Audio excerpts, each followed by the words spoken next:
ನಮಸ್ತೆ ಸ್ನೇಹಿತರೆ, ನೀವು ನೋಡ್ತಾ ಇದ್ದೀರಾ ಸುಮಾ ಲೈಫ್ ಸ್ಟೈಲ್. ನಾನು ನಿಮ್ಮ ಪ್ರೀತಿಯ ಸುಮಲತಾ ಕರುಣಾಕರ್.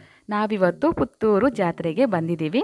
ಇವತ್ತು ತಾರೀಕು ಬಂದುಬಿಟ್ಟು ಏಪ್ರಿಲ್ 17 ಅಂತಕ್ಕಂದ್ರೇ ಪುತ್ತೂರಿಗೆ ತುಂಬ ಸಂಭ್ರಮದ ದಿನ. ಅಂದರೆ ಇವತ್ತು ಪುತ್ತೂರು ಮಹಾಲಿಂಗೇಶ್ವರ ದೇವರ ಬ್ರಹ್ಮರಥೋತ್ಸವ ನಡೀತಕ್ಕಂತಹ ದಿನ. ಹಾಗೆ ಪುತ್ತೂರು ಬೆಡಿ ಅಂತಲೇ ಫೇಮಸ್ ಆಗಿರುವಂತಹ ಸಿಡಿಮದ್ದಿನ ಪ್ರದರ್ಶನ ಕೂಡ ಇವತ್ತು ನಡೀಲಿಕ್ಕಿದೆ. ಪುತ್ತೂರು ಮಹಾಲಿಂಗೇಶ್ವರ ದೇವರ ಬ್ರಹ್ಮರಥೋತ್ಸವದ ಒಂದು ದೃಶ್ಯವನ್ನು ನೋಡಬೇಕು, ಆ ಒಂದು ಭಾಗ್ಯ ನನ್ನದಾಗಬೇಕು ಅಂತ ತುಂಬ ವರ್ಷಗಳಿಂದ ಆಸೆ ಇಟ್ಕೊಂಡಿದ್ದೆ ಸ್ನೇಹಿತರೆ. ಅಂತೂ ಇಂತೂ ದೇವರು ನನಗೆ ಆ ಒಂದು ದೃಶ್ಯವನ್ನು ನೋಡುವಂತಹ ಒಂದು ಭಾಗ್ಯವನ್ನು ನನಗೆ ಕೊಟ್ಟರು. ಇದು ಇವಾಗ ನಾನು 2ನೇ ವರ್ಷದ ಬ್ರಹ್ಮರಥೋತ್ಸವದ ಒಂದು ಸುಂದರ ಕ್ಷಣಗಳನ್ನು ನನ್ನ ಕಣ್ತುಂಬಿಸಿಕೊಳ್ಳುವಂತಹ ಭಾಗ್ಯ ನನ್ನದಾಗಿದೆ. ನಮ್ಮ ಮದುವೆಯಾಗಿ 9 ವರ್ಷದಲ್ಲಿ 1 ವರ್ಷ ಆದರೂ ಹೋಗಬೇಕು ಅಂತ ಎಷ್ಟು ಆಸೆ ಇಟ್ಕೊಂಡಿದ್ದೆ ಅಂತ ಹೇಳಿದರೆ ನನ್ನಿಂದ ಸಾಧ್ಯವೇ ಆಗಿರಲಿಲ್ಲ. ಯಾಕೆ ಅಂತಕ್ಕಂದರೆ ಆವಾಗ ನನ್ನ ಹತ್ರ ಸ್ವಂತಕ್ಕೆ ಗಾಡಿ ಕೂಡ ಇರಲಿಲ್ಲ. ಮತ್ತು ಮಕ್ಕಳು ಕೂಡ ತುಂಬ ಸಣ್ಣವರು, ಮಕ್ಕಳನ್ನ ಹಿಡ್ಕೊಂಡು ಹೋಗಲಿಕ್ಕೆ ಭಯ. ಹಾಗೆ ಇವಾಗ ತುಂಬ ನಾನು ಸ್ಟ್ರಾಂಗ್ ಆಗಿದ್ದೀನಿ, ಆವಾಗ ಇಷ್ಟು ಸ್ಟ್ರಾಂಗ್ ಇರಲಿಲ್ಲ. ಅಂದರೆ ನನಗೆ ಒಬ್ಬಳಿಗೆ ಅಲ್ಲಿ ಹೋಗಿ ಬರುವಷ್ಟು, ಅಂದರೆ ರಾತ್ರಿ ಹೊತ್ತಲ್ವ, ಒಬ್ಬಳಿಗೆ ಹೋಗಿ ಬರುವಷ್ಟು ಧೈರ್ಯ ಕೂಡ ಇರಲಿಲ್ಲ. ನಮ್ಮ ಯಜಮಾನರು ಕರ್ಕೊಂಡು ಹೋಗ್ಬೋದು ಅಂತ ಅನ್ನುವಂಥ ಆಸೆ ಇಟ್ಕೊಂಡಿದ್ದೆ ಮೊದಲು, ಮದುವೆ ಆಗೋಕ್ಕಿಂತ ಮುಂಚೆ. ಬಟ್ ಅದು ಕೂಡ ನನಗೆ ಈಡೇರಲಿಲ್ಲ. ಕಾರಣ ಇಷ್ಟೇ, ನಿಮಗೆ ಗೊತ್ತೇ ಇದೆ ಸ್ನೇಹಿತರೆ, ಏಪ್ರಿಲ್ 16ಕ್ಕೆ ಬಲ್ನಾಡು ಉಳ್ಳಾಲ್ದಿ ಅಮ್ಮನವರ ಮತ್ತು ಮಹಾಲಿಂಗೇಶ್ವರ ದೇವರ ಭೇಟಿಗೆ ಹೊರಡುವಂತಹ ಒಂದು ವಿಡಿಯೋ ಕೂಡ ನಾನು ಅಪ್ಲೋಡ್ ಮಾಡಿದ್ದೀನಿ, ನೋಡಿರಬಹುದು. ಅದರಲ್ಲಿ ನಿಮಗೆ ಗೊತ್ತೇ ಇದೆ, ಬಲ್ನಾಡಿನ ಬಿಲ್ಲವ ಸಮುದಾಯಕ್ಕೆ ಸೇರಿರುವಂತಹ ಎಲ್ಲ ಯುವಕರು ಸೂಟೆಯನ್ನು ಹಿಡಿದುಕೊಂಡು ಹೋಗುವಂತಹ ಒಂದು ಕ್ರಮ ಇದೆ. ಸೊ ಹಾಗಾಗಿ ಇವರು ಕೂಡ ಸೂಟ ಹಿಡಿತಾರೆ. ಹಾಗಾಗಿ ಏಪ್ರಿಲ್ 16ಕ್ಕೆ ಯಾರೆಲ್ಲ ಸೂಟ ಹಿಡ್ಕೊಂಡು ಹೋಗ್ತಾರೆ, ಏಪ್ರಿಲ್ 17ಕ್ಕೆ ಜಾತ್ರೆ ಮುಗ್ದ ನಂತರ ಮತ್ತೆ ಉಳ್ಳಾಲ್ತಿ ಅಮ್ಮರವರನ್ನ ಕರ್ಕೊಂಡು ಬರಬೇಕಲ್ವ ನಮ್ಮ ಬಲ್ನಾಡಿಗೆ, ಆವಾಗ ಕೂಡ ಸೂಟ ಹಿಡಿಯುವಂತಹ ಕ್ರಮ ಇದೆ. ಸೊ ಹಾಗಾಗಿ ಅವರು ನಮಗೆ ಸಿಗೋದಿಲ್ಲ, ಅವರು ಮುಂಚಿತವಾಗಿಯೇ ಹೋಗ್ತಾರೆ. ಹಾಗೆ ತುಂಬ ಶುದ್ಧಾಚಾರದಿಂದ ಅವರು ಇರ್ತಾರೆ. ಆವಾಗ ಸೂಟೆಯನ್ನು ನಾವು ಕೂಡ ಮುಟ್ಟೋ ಹಾಗಿಲ್ಲ. ಸೊ ಮುಂಚಿತವಾಗಿ ಅವರು ಹೋಗೋ ಕಾರಣ ಬರುವಾಗ ಕೂಡ ನಮಗೆ ಸಿಗೋದಿಲ್ಲ. ಅವರು ಹೋದರೂ ಕೂಡ ನಾವು ಬರುವಾಗ ನಾವೇ ಬರಬೇಕಾಗುತ್ತೆ.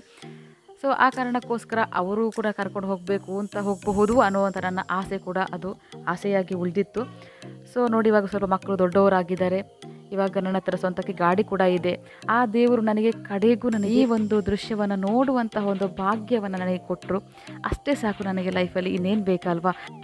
ನಾನು ಏನೆಲ್ಲ ಆಸೆ ಪಟ್ಟಿದ್ನೋ ಅವೆಲ್ಲವನ್ನು ಹಂತ ಹಂತವಾಗಿ ನನಗೆ ದೇವರು ಕೊಟ್ಟಿದ್ದಾರೆ. ಅಷ್ಟು ಸಾಕಲ್ವಾ. ನಾನು ಏನೆಲ್ಲ ಕಷ್ಟಪಟ್ಟಿದ್ದೀನೋ ಅದರ 2ರಷ್ಟು ನನಗೆ ಸುಖ ಕೊಟ್ಟಿದ್ದಾನೆ, ಸಾಕು ನನಗೆ ಅಷ್ಟೇ. ಅದಕ್ಕೆ ಹೇಳೋದಲ್ವಾ, ದೇವರು ಎಷ್ಟೇ ಕಷ್ಟ ಕೊಟ್ಟು ಪರೀಕ್ಷೆ ಮಾಡಿದರು ಅದಕ್ಕೆ ನಾವು ಸೋಲ್ದೆ ದೇವರಿದ್ದಾನೆ, ದೇವರು ನಮ್ಮ ಕೈ ಬಿಡಲ್ಲ ಅಂತ ಅಂದ್ಬಿಟ್ಟು ನಾವು ನಿಯತ್ತಿನ ದಾರಿಯಲ್ಲಿ ನಡೆದ್ರೆ ಕಡೆಗೆ ಒಂದು ದಿವಸ ನಮಗೆ ಸುಖ ಕೊಟ್ಟೇ ಕೊಡ್ತಾರೆ ಅಂತ.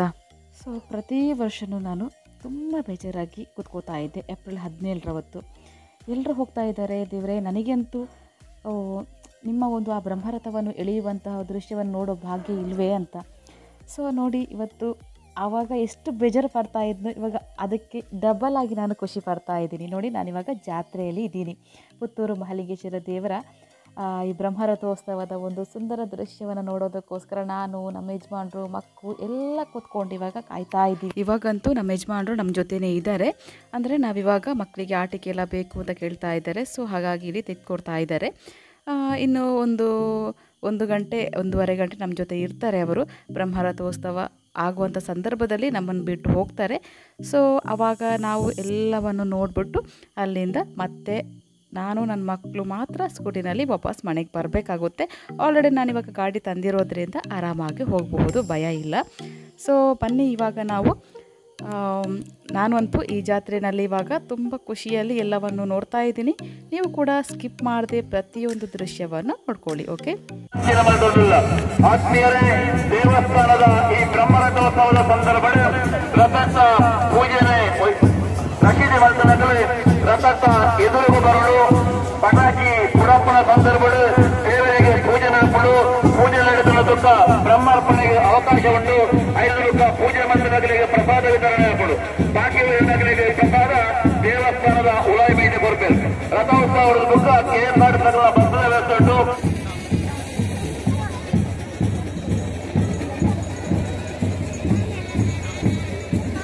ಶ್ರೀ ಮಹಾಲಿಂಗೇಶ್ವರ ದೇವರು ರಥವನ್ನ ಏರುವ ಮೊದಲು ಕಾಜಿಪುಜಿಂಬ ದೈವವು ದೇವರನ್ನ ಎದುರುಗೊಂಡು ನುಡಿಗಟ್ಟನ್ನ ಹೇಳ್ತಾರೆ.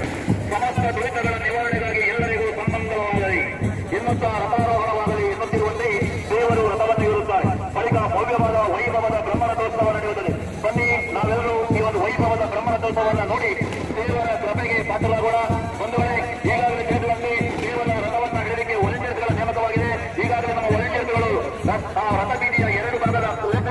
ಹಸ್ತವನ್ನು ಕಟ್ಟಿದ್ದಾರೆ.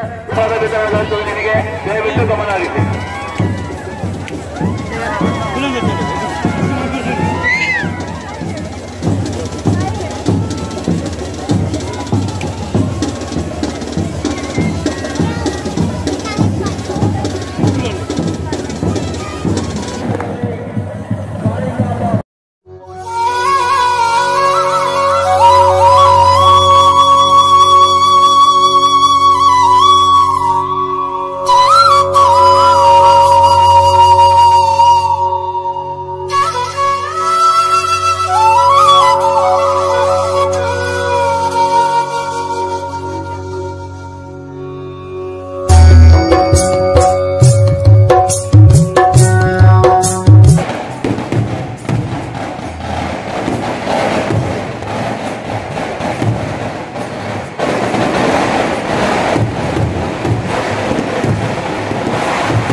ಓಕೆ ಸ್ನೇಹಿತರೆ, ನೋಡಿದ್ರಲ್ವಾ ಇವತ್ತಿನ ನನ್ನ ಈ ವಿಡಿಯೋ ನಿಮಗೆ ಇಷ್ಟವಾದಲ್ಲಿ ಲೈಕ್ ಮಾಡಿ, ಶೇರ್ ಮಾಡಿ, ಸಬ್ಸ್ಕ್ರೈಬ್ ಆಗೋದಂತೂ ಮರೀಲೇಬೇಡಿ.